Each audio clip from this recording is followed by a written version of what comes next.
Dewan Hakim yang terhormat, Dewan Hakim yang terhormat, Dewan Hakim yang terhormat, perkenankan saya meralat ucapan jaksa.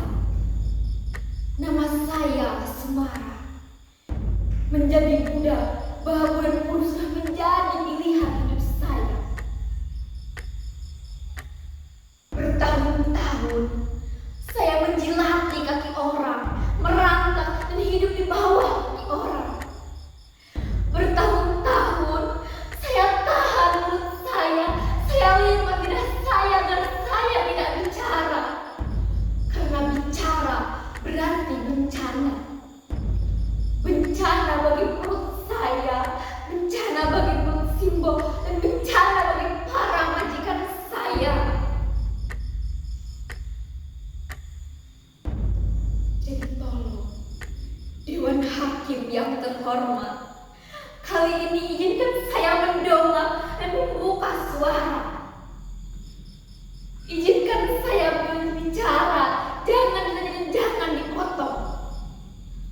Kalau waktunya berhenti, saya akan diam. Saya akan diam selamanya.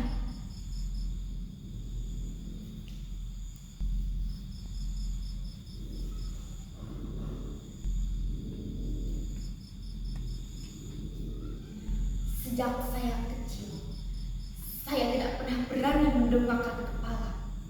Apalagi di desa tempat saya dilahirkan. Pak Kasirin, guru madrasah saya pernah berkata,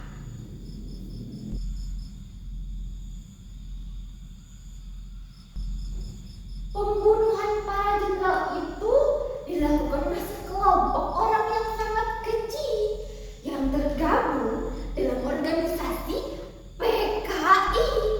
PKI itu benar-benar biadab. Untuk itu dilarang berkembang lagi. Seluruh atlet-atlet PKI dihukum.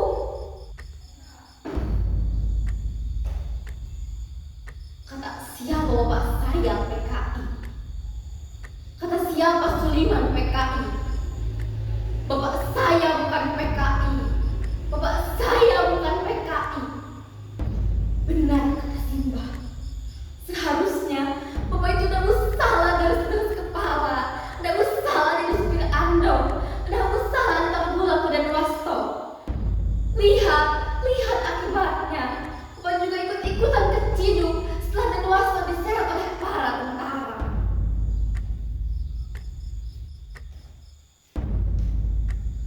Pak Hakim, kalau memang bapak saya bersalah, lantas apa iya saya, Simbo dan Simba harus menanggung dosa itu selamanya?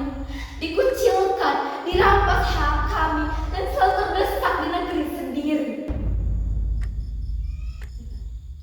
Suatu hari, saya bekerja bersama juragan beras. Ia bernama Mujurwati. Dari bekerja bersama juragan beras itu, saya bertemu dengan seorang lelaki. Ia bernama Mas Edi. Ia seorang tentara. Cinta saya semakin bersemi manakala saya tahu Mas Edi juga menaruh hati kepada saya. Rasanya saya ingin sekali melambung tinggi ke udara. Tapi kemudian kembali terjebak, jatuh ke jurang yang curam. Manakala saya tahu saya tak bisa melanjutkan hubungan saya bersama Mas Edi. Saya tak bisa menikah dengan Mas Edi. Mas Edi mundur teratur setelah mengetahui sejarah keluarga saya.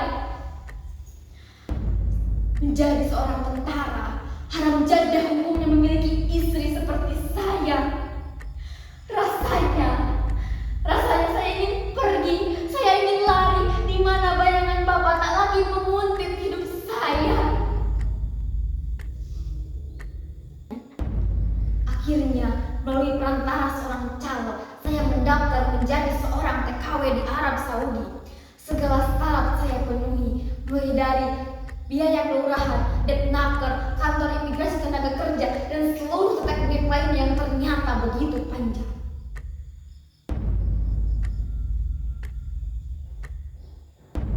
Akhirnya, jadilah saya, Sumarah binti Suliman, dengan predikat NEM tertinggi, menjadi seorang budak, kosines, tangan, diferensial, menjadi mesin cuci, Archimedes, teori geometrika baju, trikotil, monokotil, jadi irama kain pel, teori pidato, dan menjadi omelan para majikan. Mana cerita kasih tentang pribadi Indonesia yang luhur, ramah tamah, gotong royong, dan kekeluargaan? Mana? Ternyata semuanya yang bisa dibeli dengan uang. Ternyata semuanya yang bisa dibeli dengan uang.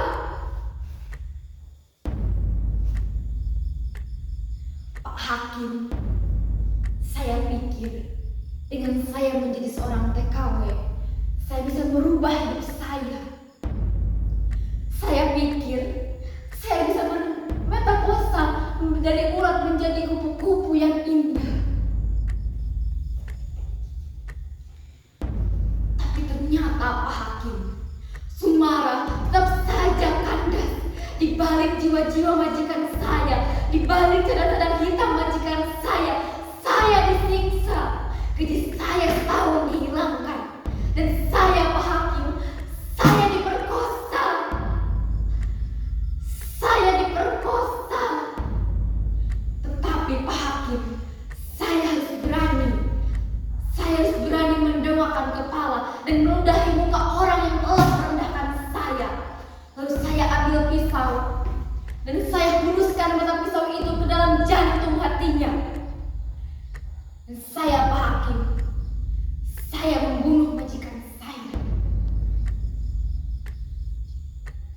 Dewan Hakim yang terhormat, inilah saya.